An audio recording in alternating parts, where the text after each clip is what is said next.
here we are, final MLF Invitational event of the year, stop 6.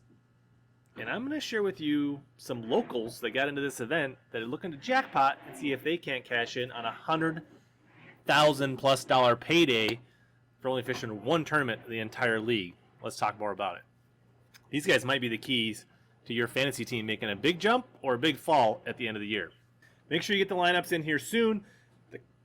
The event starts the morning of July 25th, Tuesday. So this is a Tuesday, Wednesday, Thursday tournament on the river, which should be awesome. They should cut down boat traffic, things like that, and should make for a really solid event. We're going to have stable, hot weather coming up for this event.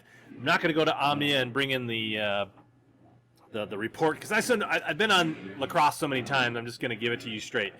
There are going to be definitely smallmouth and largemouth in play. It'll be interesting to see which wins. It'll probably be a mixed bag. Hard to predict, but this should be a challenging event, but there should be some good bags caught. The river can be a little grimy this time of year, but it can also be pretty good.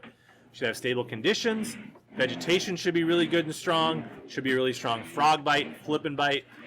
Sand drops might be starting to play at this point. We will see some main river closing dam, wing dam, current stuff play for some largemouth and smallmouth as well. Should be a lot of opportunities. We got pools 7, 8, and 9.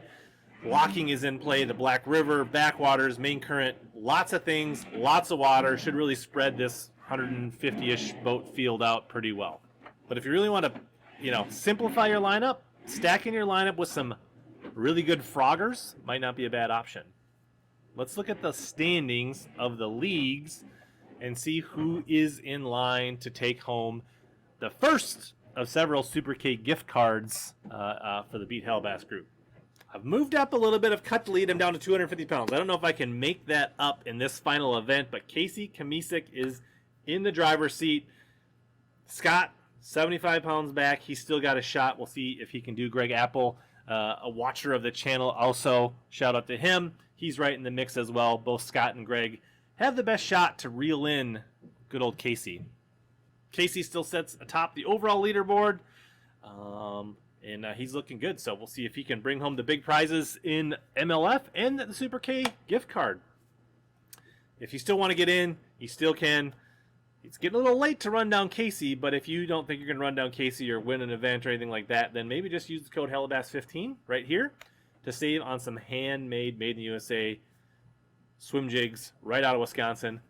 There will probably be some Super K swim jigs that sling around this river and will account for a lot of good bass in this tournament. Let's get into some of the picks.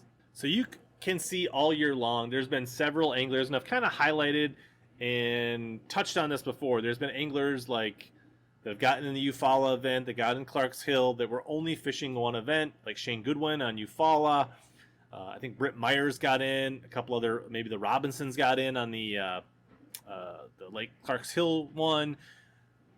I know Wheeler only fished Okeechobee. So to fill the fields, they've been allowing people fishing single events. So you can see here in Bucket A, I don't know about if Nick Hargis thinks he's a local, but ranked 193rd. I'm guessing he hasn't fished a lot of events. Here's a guy, David Bolkins. Not sure his resume. I guess I haven't really looked him up as far as experience on the cross. But Cade Laufenberg here is won multiple, I would say at least 3+, maybe more BFL wins out of lacrosse. Jeff Ritter, longtime River Rat BFL Great Lakes Division participant. Both of these guys All-American qualifiers from this division. Lots of interesting people in here. I don't think Keith Poche has been fishing all of the invitationals this year. There's a lot of interesting names here on the list. And then if you go, I'm going to, just to highlight, there's some interesting names that basically, for the lack of a better term, are jackpotting this event, looking to come away with $15,000 if they have the Phoenix bonus. And if we jump over to Group B, also some real names, Mike Breugen, probably the most prolific, probably won more money out of the lacrosse pool than anybody. Kevin Rue, a buddy of mine, a guy I've fished team tournaments with down there. I stay at his house typically when I go down there. He has got some BFL wins, made the All-American, done very well out of this pool. Nick Trim, a local down there. So lots of interesting names here fishing this event, only this event. So my Group A, I'm going to take Michael Neal. He's done pretty well here in the past. He did well in the title championship. Was a similar time of year, the one that just 2 years ago they had the title championship out of August. It was won on kind of a closing dam situation, backwater. But Michael Neal had a good event there. Jim Moyna had a pretty good event. Tom Monsour fishing the Invitationals, a legend out of La Crosse. Hard to pass him up. Keith Pochet, his small boat with the low water could get him into some frog fish, some flipping fish that could be really good. He could show out really big in this tournament. And then I can't pass up Cade. I would say he's one of the top locals for sure in this tournament. And I know he's been putting in his homework up to the cutoff and putting in a lot of practice on adjacent pools, honing his craft, testing things, hopefully, because a lot of times when you fish, let's say pools 5, 5A, and 6, or going down, or 10, you can learn things, and these fish on these other pools will often be doing similar things. Now you have to find those new locations, but if you know the type of stuff they're setting up on, it makes it a little easier to make your pre-fishing. So a lot of these locals are doing their homework on adjacent pools as well. Group B, I'm going to go with Joshua Weaver. He did really well in the title championship. Matt Steffen did pretty good in the title championship 2 years ago. He's got a pretty good track record in La Crosse.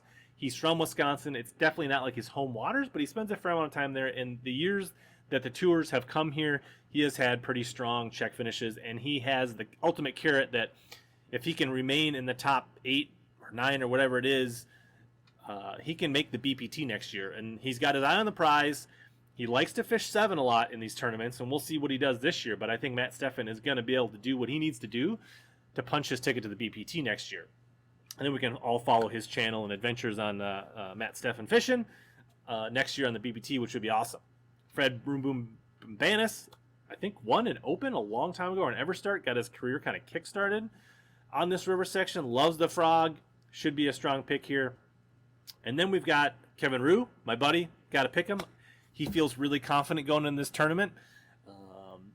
Feels good. Obviously, these guys are all investing with entries $4 or $5 grand in this tournament for a single tournament. So obviously, these locals have a lot on the line to perform here, so they don't take a big L on their entry fees. And then Mike Breugen, hard not to pick him. His track record here is super strong. It'd be really interesting to see. So they've allowed basically people to jackpot all year long on the MLF Invitationals, but to this point, nobody's won one. And I think there's a pretty good chance that one of these locals could win or top 5 it, and that might ruffle some feathers. Because I think that's the only thing that's kept this on the down low, is that none of these locals have won one yet. And I think when a local wins one, that they only fished one, people will start to be like, hey, what? And then we'll hear about it, and then MLF will get more fabulous press, which they need at this point. So I'm going to submit my team here. My tiebreaker, I think high 40s, low 50s, maybe mid 50s if fishing's really good. Like 18 pounds a day would be really strong over 3 days this time of year, and I don't think it's going to quite take that much. So I'm going to go 51 pounds, 3 ounces, and submit my team. Tune in. This will be one of the most exciting fisheries to probably watch during live coverage. Won't be much front-facing sonar. It's going to be a lot of flipping, pitching, swim jigs, top waters, frogging. Should make for some good video coverage. If you'd like to see more about what the Mississippi River has to offer, and I can show you some tournament vids that I have right here.